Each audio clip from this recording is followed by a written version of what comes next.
বাড়িতে aloe vera gel রয়েছে কিন্তু কিভাবে মাখবেন মুখে বুঝতে পারছেন না? তাহলে আসুন আজকে দেখিয়ে দেব কিভাবে অ্যালোভেরা জেল মাখলে মুখ দ্রুত ফর্সা ও চকচকে হয়ে উঠবে। Step 1, cleansing. অর্থাৎ মুখ পরিষ্কার করার জন্য আমি নিয়ে নিয়েছি অ্যালোভেরা গাছের পাতার একটা টুকরো অংশ। আপনারা চাইলে এখানে নর্মাল যে অ্যালোভেরা জেল মার্কেটের পাওয়া যায় সেটাও ব্যবহার করতে পারেন। তো আমি এখন এই এক টুকরো অ্যালোভেরা পাতার মধ্যে দিয়ে দেব ফেস ওয়াশ। আপনারা যে কোনো কোম্পানির ফেস ওয়াশ ব্যবহার করতে পারেন। এটা হলো প্রথম ধাপ। পরিষ্কার মুখের মধ্যে এই অ্যালোভেরা জেল এবং তার উপরে একটু ফেস ওয়াশ দিয়ে ভালো করে বুলিয়ে বুলিয়ে মুখটাকে পরিষ্কার করুন, যাতে করে মুখের সমস্ত ময়লা উঠে যায়। দেখুন বন্ধুরা, আমাদের নিত্যদিন বাইরে বেরোতে হয় এবং আজকালকার পলিউশনের বাজারে ধুলো ময়লা লেগেই থাকে মুখের মধ্যে। তো সেই সব মুখের মধ্যে ধুলো ময়লা ঠিকমতো পরিষ্কার না হলে ত্বক দিনের পর দিন অনেক কালচে হয়ে যায়। যে কোনো ফেস ওয়াশের সাথে একটুখানি অ্যালোভেরা জেল এইভাবে মিশিয়ে লাগালে ফেস ওয়াশ করার পরে মুখটা শুষ্ক হয়ে যাবে না, বরং আরও চকচকে আর হেলদি এবং তরতাজা হয়ে যাবে। Step 2, scrubbing. বন্ধুরা, এখানে স্ক্রাবিংয়ের জন্য আমি নিয়ে নিয়েছি অ্যালোভেরা জেলের পাতার একটা টুকরো এবং চালের গুঁড়ো। চালের গুঁড়োর পরিবর্তে আপনারা এখানে চিনির গুঁড়ো ব্যবহার করতে পারেন। চালের গুঁড়ো খুবই ভালো স্ক্রাবিংয়ের কাজ করে থাকে। আর তাছাড়াও চালের গুঁড়ার মধ্যে রয়েছে স্কিন এক্সফোলিয়েন্ট এবং সান ব্লক করার ক্ষমতা, যা সূর্যরশ্মি থেকে আসা ট্যান দূর করতে হেল্প করে। যার কারণে নিয়মিত এর ব্যবহারে ত্বক শুধু প্রতিরক্ষাই ত্বকের বাড়িয়ে তোলে না, বরং ত্বক আরও উজ্জ্বল হয়, ফর্সা হয় ও চকচকে হয়ে ওঠে। আর অ্যালোভেরা জেলের মধ্যে রয়েছে অ্যান্টি মাইক্রোব্যাকটেরিয়াল উপাদান, যা আমাদের ত্বককে অনেক ক্ষতিকারক পদার্থ থেকে রক্ষা করে থাকে। এবং তাছাড়াও আছে অ্যান্টিঅক্সিডেন্ট উপাদান, যা ত্বককে আর্দ্রতা ধরে রাখতে সাহায্য করে। এইভাবে কিছুক্ষণ ভালো করে ঘষে স্ক্রাবিং করার পরে মুখটা ভালো করে জল দিয়ে ধুয়ে নেবেন।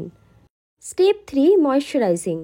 বন্ধুরা, আমি এখানে ময়শ্চারাইজিংয়ের জন্য ব্যবহার করেছি মাত্র এক টুকরো অ্যালোভেরা জেলের পাতা। অ্যালোভেরা জেলে আছে একাধিক উপকারী উপাদান, যেমন salicylic acid, amino acid, vitamin A, vitamin C, vitamin E এবং আরও অনেক কিছু।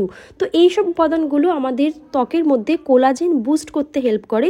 আর কোলাজেন বুস্ট হলে আমাদের ত্বকটা ভিতর থেকে আমাদের ত্বকে ন্যাচারাল বিউটি ফুটে আসে। তার জন্য কোনো মেকআপ করারও আমাদের প্রয়োজন পড়ে না। ত্বকটা এতটাই চকচকে হয়ে যায় এবং তরতাজা হয়ে যায়। Step 4, toning. টোনিংয়ের জন্য আমি এখানে ব্যবহার করেছি 2 টুকরো অ্যালোভেরা জেলের পাতা। আর এটাকে কিভাবে অ্যালোভেরা জেলের পাতা থেকে জেলটাকে বের করতে হয় আশা করি আপনারা প্রত্যেকেই সেটা জানেন। তো তারপরে আমি এখানে অ্যাপ্লাই করছি পতঞ্জলির অ্যালোভেরা জেল। 1 চামচ মতো আমি এখানে দিয়ে দিলাম। আপনারা যে কোনো ব্র্যান্ডের অ্যালোভেরা জেল নিতে পারেন, যেহেতু মার্কেটের অ্যালোভেরা জেলের মধ্যে প্রিজারভেটিভ ক্ষমতা থাকে। আর দিয়ে দিলাম 1 চামচ মতো গোলাপ জল। এবার খানিকক্ষণ মিক্সড করে নেওয়ার পরে আমি এখানে দিয়ে দেব মিনারেল ওয়াটার। আপনারা চাইলে প্লেন ভালো জলও ব্যবহার করতে পারেন। ওই 2 চামচ মতো দিয়ে দেবেন। দিয়ে ভালো করে মিক্সড করার পরে কি করবেন, অ্যালোভেরা জেলের থেকে দেখুন এই যে জেলটা আছে এটা কিন্তু মিক্সড হবে না। তো কাজেই এই জেলটাকে আলতো করে তুলে নেবেন।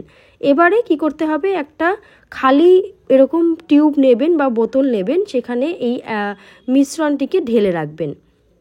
এই মিশ্রণটি 1 সপ্তাহ মতো ভালো থাকবে এবং প্রতিদিন এটা আপনারা রাতে ঘুমোতে যাওয়ার আগে ত্বকে অ্যাপ্লাই করে শোবেন। কিভাবে অ্যাপ্লাই করতে হবে দেখিয়ে দিচ্ছি। পরিষ্কার মুখের মধ্যে আগের 3টি স্টেপ অ্যাপ্লাই করার পরে 4 নম্বর ধাপে আপনাদেরকে এই টোনারটা অ্যাপ্লাই করতে হবে। এরকমভাবে 2-3 থেকে 4 ফোঁটা মুখে ভালো করে টোনারটা দিয়ে দেবেন। তারপরে ভালো করে মুখের মধ্যে বুলিয়ে বুলিয়ে প্রলেপ লাগিয়ে নেবেন। বেশি মাসাজ করার প্রয়োজন নেই, জাস্ট বুলিয়ে বুলিয়ে মুখের মধ্যে এমন করে লাগাবেন যাতে মুখের পুরো কোষের মধ্যে এটা পাতলা পরতের মতো লেগে যায় এবং ত্বকের মধ্যে শুষে নিতে সুবিধা হয়। তো বন্ধুরা, আজকের আমার ভিডিও এই পর্যন্ত। আমি খুব ভালো করে দেখিয়ে দিলাম 4টে স্টেপই। তবুও কোনো অসুবিধা হলে আমাকে কমেন্ট করবেন, আমি রিপ্লাই করে দেব। আর ভিডিওটি ভালো লাগলে অবশ্যই চ্যানেলটাকে সাবস্ক্রাইব করে দেবেন, একটি লাইক করে দেবেন। Bye, take care.